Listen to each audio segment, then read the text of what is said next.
شب ناتے شہ عالم. نحمده ونصلي على رسوله الكريم أما بعد فأعوذ بالله من الشيطان الرجيم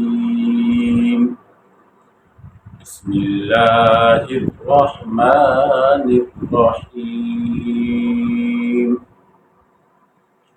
وابتلوا اليتامى حتى إذا بلغوا النكاح فإن آنستم منهم رشدا فادفعوا إليهم أموالهم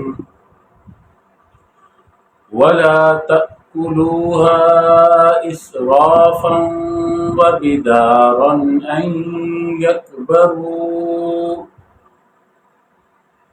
ومن كان غنيا فليستعفف ومن كان فقيرا فليأكل بالمعروف فإذا دفعتم إليهم أموالهم فأشهدوا عليهم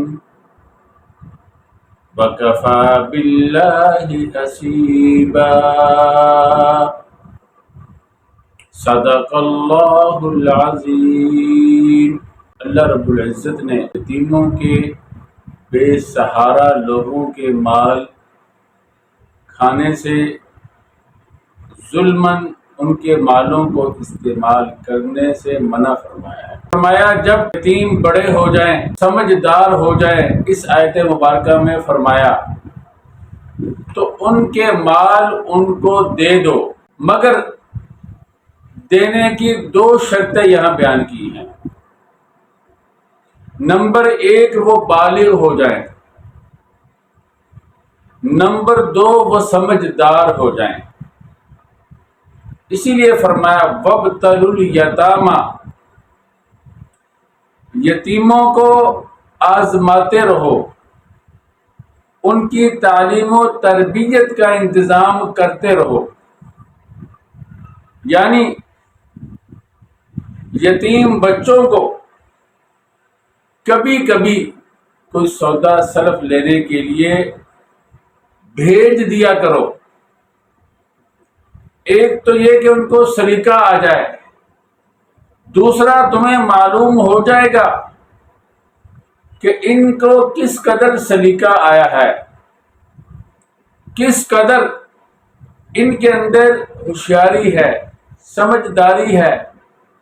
یہ معاملے کے اندر، سودا صرف کے اندر نقصان نہیں اٹھاتے. تمہیں اس کا پتہ چل جائے گا اور یہ سیکھتے رہیں گے. تو اللہ رب العزت نے اس مطلب کو، اس معنی اور مفہوم کو بیان کرنے کے لیے فرمایا وابتلوا الیتامى، یتیموں کی آزمائش کرتے رہو. اس سے معلوم ہوا چھوٹے نابالغ بچے کا تصرف بھی جائز ہے. اگر وہ کوئی معاملہ کرتا ہے اس کا معاملہ جائز ہے، مگر شرط یہ ہے کہ ولی کی اجازت ہو. چھوٹا بچہ بھی کوئی چیز خرید سکتا ہے، چھوٹا بچہ بھی کوئی چیز بیچ سکتا ہے، مگر شرط یہ ہے کہ ولی کی اجازت ہو. اس آیت مبارکہ سے یہ بات معلوم ہے.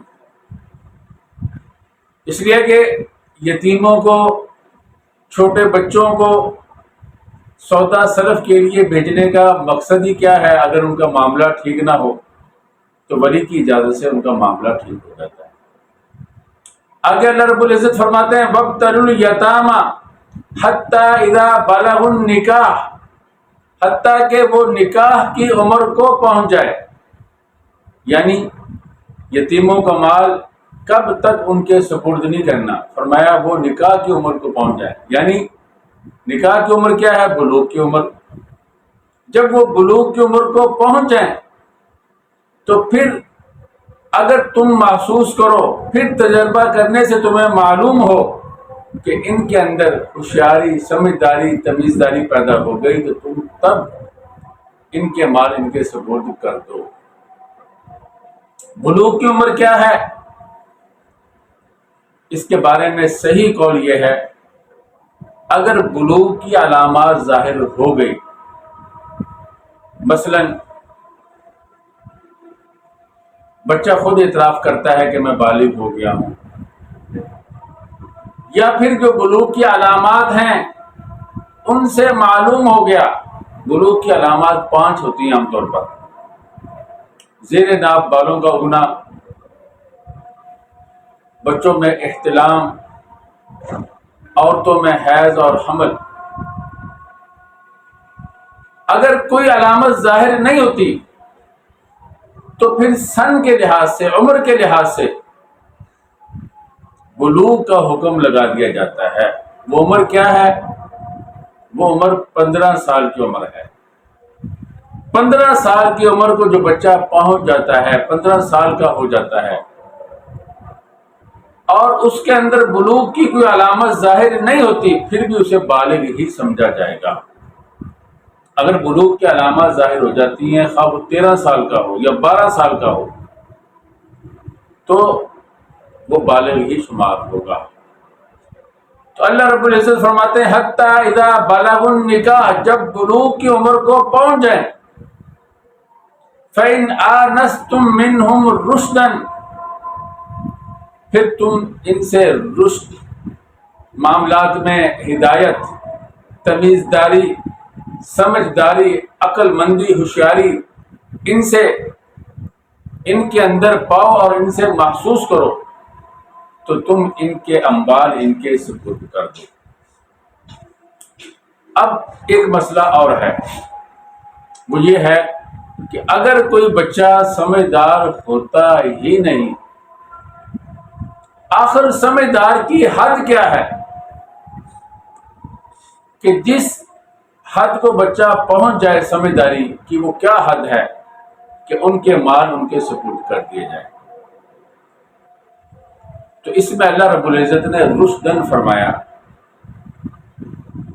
کہ کسی درجہ ان کے اندر ہوشیاری پیدا ہو جائے، عقل مندی پیدا ہو جائے، تو ان کے مال ان کے سپرد کر دو۔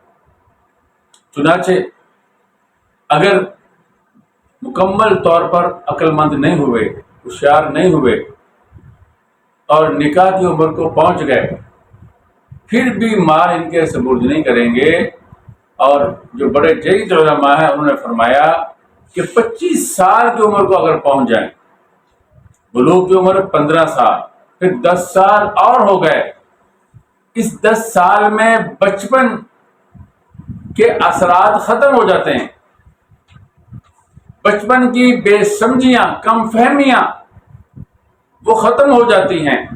تو اس لیے جب بچہ 25 سال کا ہو جائے، اگرچہ بہت زیادہ سمجھدار نہیں، ہوشیار نہیں، کسی نہ کسی درجے میں اس کے اندر رشد و ہدایت پائی جاتی ہے، تو ان کے مال ان کے سپرد کر دیے جائیں گے۔ ان کے مالوں سے ان کو مزید محروم نہیں رکھیں گے۔ اور یہ بات وزنی بات ہے اس لیے بھی کہ 12 سال کی عمر، کم از کم 12 سال کی عمر ہے جس میں بچہ بالغ ہو سکتا ہے، اور 6 ماہ حمل کے ہوتے ہیں۔ تو یعنی 12 سال کی عمر میں اگر وہ شادی کرے تو 6 ماہ کے بعد بچہ پیدا ہو جاتا ہے، پھر آگے اس کا بچہ 12 سال کے بعد اس کی شادی کرے تو پھر 6 ماہ میں بچہ پیدا ہوگا، 12 12 24 اور 6 6 1 سال بنتا ہے، یعنی 25 سال کی عمر میں آدمی دادا بن جاتا ہے۔ اگر وہ اس طرح نکاح کرے، اس طرح بلوغ ہو، تو 25 سال کی عمر میں دادا بن سکتا ہے۔ تو اگر 25 سال کی عمر میں بھی اس کو سمجھ کامل پیدا نہیں ہوئی، اس کے اندر تمیزداری پیدا نہیں ہوئی، تو مزید ان کے اموالوں کو، یتیموں کے اموالوں کو ان سے نہیں روکا جائے گا۔ یہ بڑے علماء کی رائے ہے، اور یہی وزنی رائے ہے۔ اللہ رب العزت نے بھی رشدن فرمایا، یہ نہیں فرمایا کہ مکمل ان کے اندر رشد پایا جائے، مکمل ان کے اندر تمیزداری پائی جائے، مکمل ان کے اندر سمجھداری اور ہوشیاری پائی جائے، یہ نہیں فرمایا۔ تو جب وہ رشد و ہدایت کی عمر کو پہنچ جائیں، بالغ ہو جائیں، تو اللہ تعالیٰ فرماتے ہیں ان کے مال ان کے سپرد کر دو. وَلَا تَأْكُلُوهَا إِسْرَافًا وَبِدَارًا أَن يَكْبَرُوا. اللہ رب العزت فرماتے ہیں ان کے مالوں کو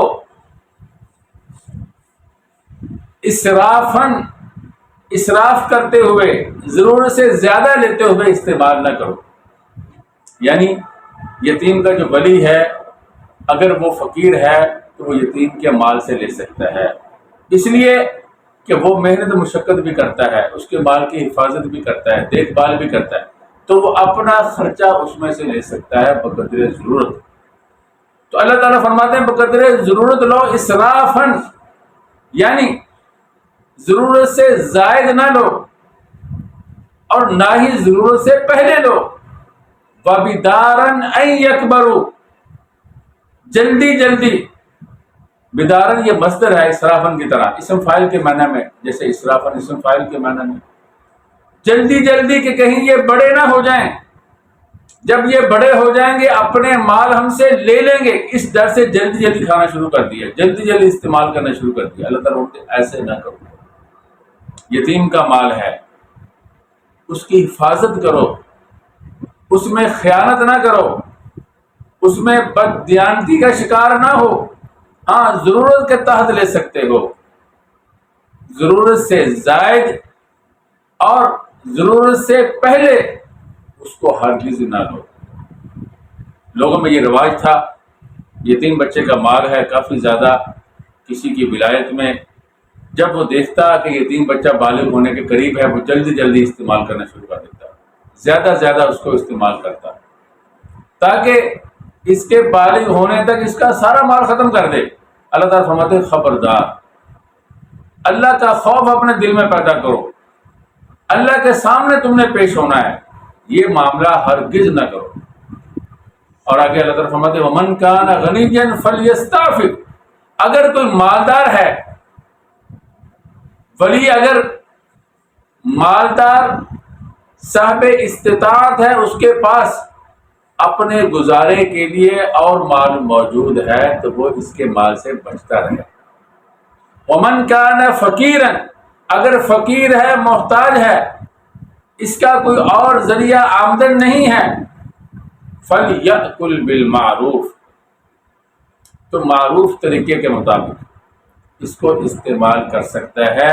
یعنی ضرورت سے زائد نہ لے اور اس کے مال کو ضائع کرنے کا ارادہ نہ رکھتا ہو، صرف اپنی ضرورت پوری کرنا چاہتا ہو تو لے سکتا ہے. اسی حکم میں جتنے بھی ملی اور ملکی ادارے ہیں جن کی خدمت فرض کفایہ ہے، ان کا بھی یہ حکم ہے کہ اگر آپ کسی منصب پہ بیٹھے ہوئے ہیں، خواہ ملی ہے یا ملکی ہے، جس کی حفاظت فرض کفایہ ہے، تو آپ وہاں پر بھی یہی حکم ہے، اگر مالدار ہے تو وہاں سے نہ لیں، اگر محتاج ہے تو ضرورت کے وقت لے سکتے ہیں.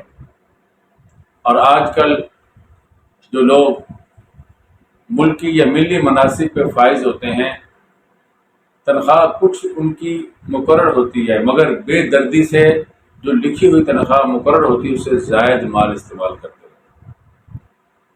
اور ملکی اداروں کے حالات سب کے سامنے لوٹ مار کے بازار گرم کر رکھے ہیں.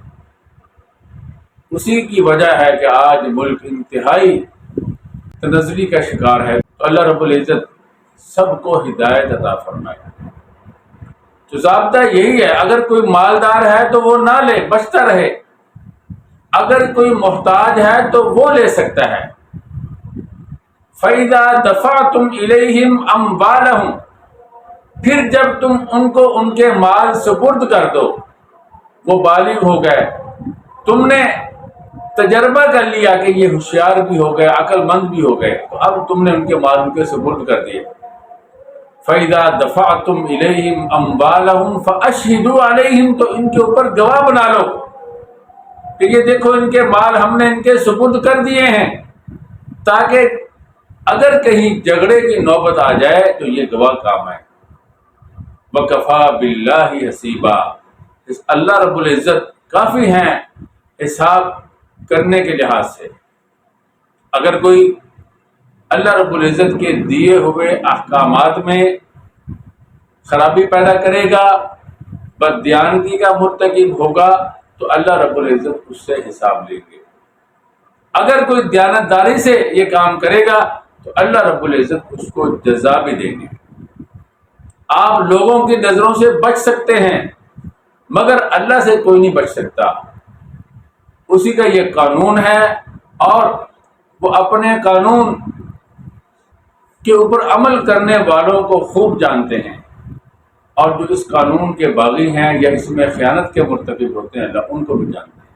وَكَفَى بِاللَّهِ حَسِيبًا، تو اللہ سے ڈرتے رہنا چاہیے. اللہ رب العزت کے پاس ہر چیز کا حساب ہے، اللہ سے نہیں بچ سکتے، تو اس لیے جزا اور سزا کا سامنا کرنا پڑے گا. تو ان آیت مبارکہ میں اللہ رب العزت نے خاص طور پر یتیموں کے اموال میں کی جانے والی جو زیادتیاں تھیں، تعدیاں تھیں، اللہ رب العزت نے ان کے بارے میں تنبیہ فرمائی ہے کہ یتیموں کے مالوں کے بارے میں محتاط رہنا چاہیے. دعا کیجیے اللہ رب العزت ان احکامات پر ہم سب کو عمل کرنے کی بھی توفیق عطا فرمائے اور ان احکامات کو سمجھنے کی بھی توفیق عطا فرمائے. وآخر دعوانا ان الحمدللہ رب العالمین. اترتے ہیں فرشتے